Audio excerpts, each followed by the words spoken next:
اعوذ باللہ من الشیطان الرجیم بسم اللہ الرحمن الرحیم تبت یدا ابی لہب وتب۔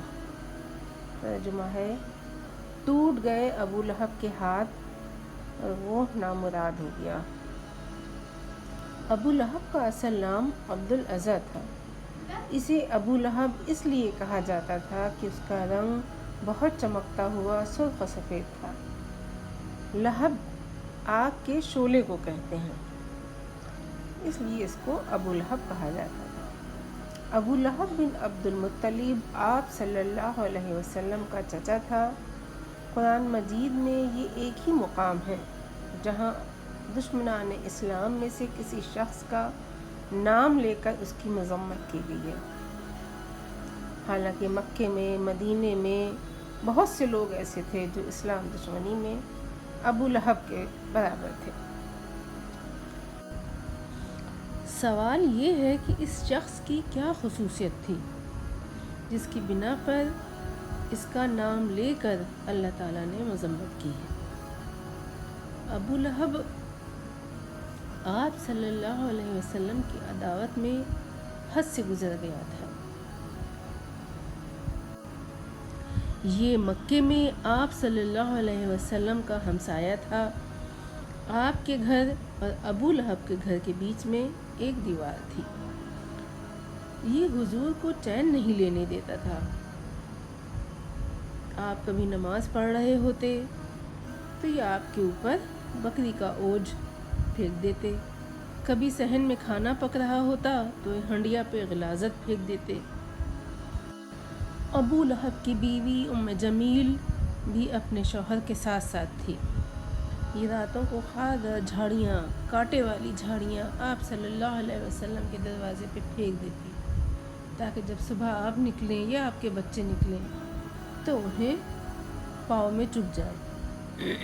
آپ جہاں جہاں بھی اسلام کی دعوت دینے کے لیے تشریف لے جاتے یا آپ کے پیچھے پیچھے چلتا اور لوگوں کو آپ کی بات سننے سے روکتا۔ طارق بن عبداللہ سے روایت ہے، وہ کہتے ہیں کہ میں نے ذوالمجاز کے بازار میں دیکھا کہ رسول اللہ صلی اللہ علیہ وسلم کہتے جا رہے ہیں، اے لوگوں لا الہ الا اللہ کہو، اے لوگوں لا الہ الا اللہ کہو فلاح پاؤ گے، اور پیچھے ایک شخص ہے جو آپ کو پتھر مار رہا ہے یہاں تک کہ آپ کی ایڑیاں خون سے بھیگ گئی، اور وہ کہتا جا رہا ہے نعوذ باللہ یہ جھوٹا ہے، اس کی بات نہ مانو۔ میں نے لوگوں سے پوچھا یہ کون ہے؟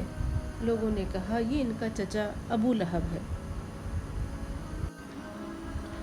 نبوت سے پہلے آپ صلی اللہ علیہ وسلم کی 2 صاحبزادیاں ابو لہب کے 2 بیٹوں عتیبہ اور عتبہ سے بیاہی ہوئی تھی۔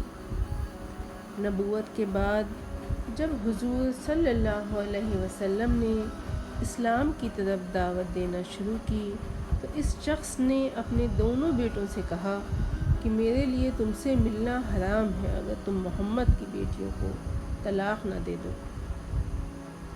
چنانچہ دونوں بیٹوں نے ان کو طلاق دے دی۔ ٹوٹ جائیں ابو لہب کے ہاتھ، یہ کوئی کوسنا نہیں ہے بلکہ ایک پیشن گوئی ہے۔ اس سے مراد جسمانی ہاتھ ٹوٹنا نہیں بلکہ ایک شخص کا اپنے اس مقصد میں قطعی ناکام ہو جانا ہے جس کے لیے اس نے پوری طاقت لگا رکھی تھی۔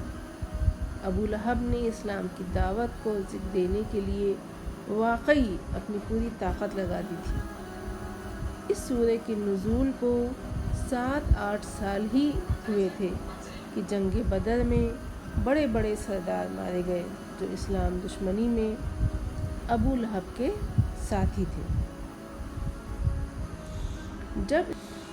جب اس شکست کی خبر اس تک پہنچی تو اس کو اتنا رنج ہوا کہ وہ 7 دن سے زیادہ زندہ نہ رہ سکا۔ اس کی موت نہایت عبرتناک تھی۔ اسے ایسی بیماری ہو گئی تھی جس کی وجہ سے اس کے گھر والوں نے اس کو چھوڑ دیا، کیونکہ انہیں چھوت لگنے کا ڈر تھا۔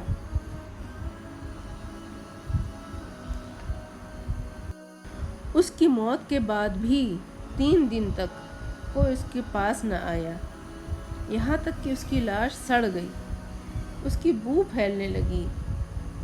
لوگوں نے جب اس کے بیٹوں کو طعنے دیے تب انہوں نے کچھ حبشیوں کو بلا کر اجرت دے کر اس کی لاش اٹھوائی اور انہیں دفن کیا۔